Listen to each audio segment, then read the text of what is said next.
Good evening, everybody. Brian Newbert here from, good morning, from goldenblack.com here in the Fiserv Forum. I was told it was Fiserv Forum. I was saying Fiserv. I don't know. Fiserv, I've never heard of them, but I'm sure their company does wonderful things. Their arena here that they've put their name on has replaced the old Bradley Center. That was so good to Purdue. This building, not so much, because Purdue just led by 18 in the first half, led by 13 at halftime, and lost by 10 to Marquette, 65-55. This is your rap video following that that game. Normally I do this down on the court, but we have a little problem here in the sense that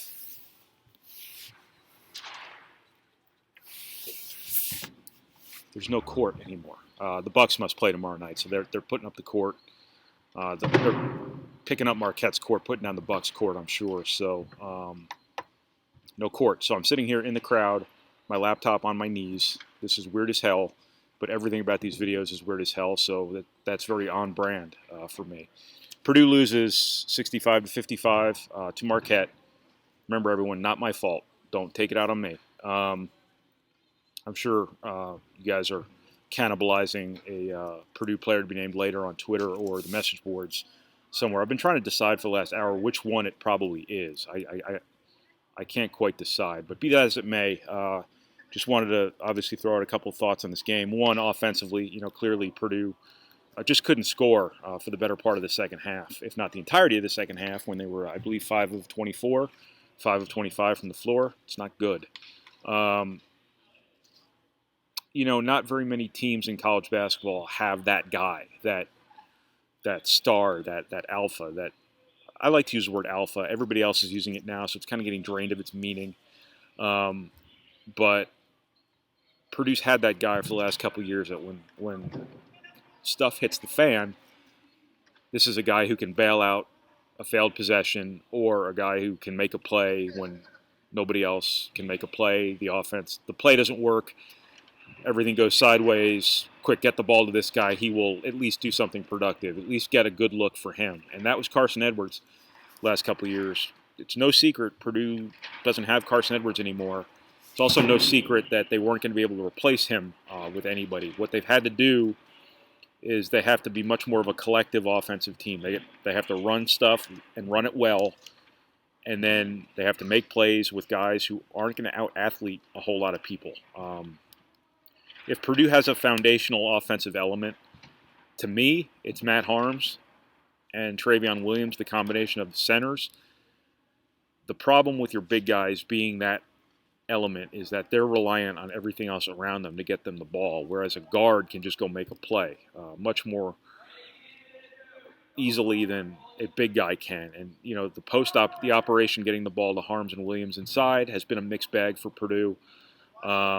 Haven't been able to do it with a great deal of consistency quite yet. That's where I think Purdue needs to get the ball when it needs something positive to happen. That being said, Purdue did a lot of stuff offensively tonight, that generated your best case scenario. You got the ball at the rim, you got to the foul line, you just didn't cash in your opportunities. And when you have to run offense to become something more collectively than the sum of your parts, never understood that, because collectively would be synonymous with some. Anyway, when you have to run good offense as a team to get a good look for somebody, as opposed to falling back on superior firepower or whatever the Carl Spackler line in Caddyshack was, you got to cash in your opportunities. And, I know that's easy for me to say, but when you get the ball 2 feet from the rim, when you get to the foul line, that is what you're drawing offense up for. And you can't just come up empty, in part because you need to score, and in part because so much went into getting that opportunity. And that was the story of the night for Purdue, is that it didn't cash in its opportunities. The numbers were awful offensively, 5 of 24 from the field, 5 of 25 from the field, whatever it was in the second half. What's the difference between 5 and 24 and 5 of 25? There's no difference. What was I going to say? But it did get opportunities throughout this game to score more points, obviously. And if you shoot 60% at the foul line, you probably win this game. I don't know. If you go 8 of 24 in the second half instead of 5 of 24, still bad, but not quite as bad. There's a real good chance you win this game because add those two things together, or just take one or the other, and you're talking about 6, 8 more points and a very different ball game. So the margin for error for this team offensively is clearly not very high. But the other part of it too is this team ready for crunch time?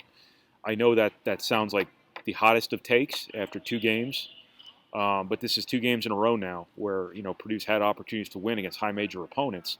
Let's keep in mind too that Purdue has played 2 high major opponents already. A lot of schools haven't, and this is the way Purdue wants to do it. They want to play these games right away.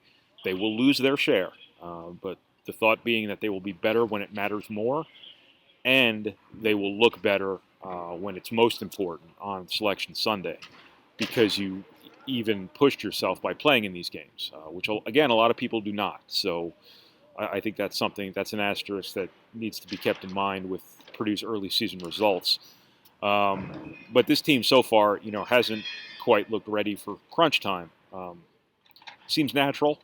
You have, again, a lot of new players, or one new player, prominent new player in Jihad Proctor specifically, but you also have a bunch of guys who are new to these situations. Eric Hunter, Aaron Wheeler, being leaned on in these situations is new. So all of that stuff together, this makes us a very new team. A lot of old guys in new situations with new responsibility, and thus far they haven't looked, quite ready for winning time, so to speak. And theoretically, that's something you grow into. I'm sure that will probably be the case. The more opportunities you have, things are going to even out eventually, I'm quite certain. But, Purdue had awful turnovers against Texas that were chalked up to concentration. Purdue lost this game at the foul line, arguably, tonight, and I say that in a game they lost by 10 points. So that tells you how many free throws had to be missed to lose this game at the foul line. That also was chalked up to concentration. So perhaps at this stage of its development, Purdue is just a spaz. Perhaps they're just not ready to have the composure, the poise you need to win in the situations where you need poise and composure. I don't know. I'm not a psychologist. I'm not a coach, and thank God I'm neither of those things. I'm just the guy who talks into his computer after basketball games. But this team is going to have to grow into being better in the situations that decide games, because through 2 high major games so far, they haven't been. And throw in the Providence scrimmage, and you can say 3 for 3, because the starts of second halves have not been very good. The ends of second halves have not been very good either. But Purdue's got to do a better job after halftime, clearly. Something to keep in mind here, too, is probably worth talking about. I think Purdue will be a good team this season. I think they were guaranteed nothing. I think, they're very much an unknown. There's no guarantees here. This is going to be that typical Purdue team that wins 24, 25 games this year. There's no guarantee that these early season struggles don't become static, and this is just what Purdue is. We don't know because everything is so new. So obviously Purdue has to get a lot better than what it's been here the last 2 games, but there's no guarantee that it's going to transform the way it did last year. Last year was special in the sense that a team looks one way for half the year, and then all of a sudden a light comes on halfway through the year and you're something else. That might be a standard that's not fair to this team to hold it to, because we don't know if this team yet is capable. Through 2 games, it has done enough things to show it's good enough to win these games, but it's done enough things wrong. It's struggled in enough important areas to show you it's not ready to win these games, apparently. So we'll see kind of where they go from here. But, through 2 games, there's been a little bit of good and a whole lot of not so good. But it'll be fun to watch. It'll be interesting to watch because so much is unknown. That's kind of the fun part of covering college sports. Some of the fun that's, theoretical more so than anything. But I don't know what that means. I was going to say something about it was fun before fans started pointing nuclear weapons at each other after games, but such is the nature of fandom. Anyway, it'll be fun to watch, and it continues on. I guess I have no idea. I don't know when Purdue plays next. I know this is, I think, their last high major game before Florida, so they'll have a couple of games here in the next week or two. Probably get well at home to a certain extent, and we'll see what they're made of again in Destin. Don't want to take anything for granted because Purdue doesn't look like a team where anything can be taken for granted to this point.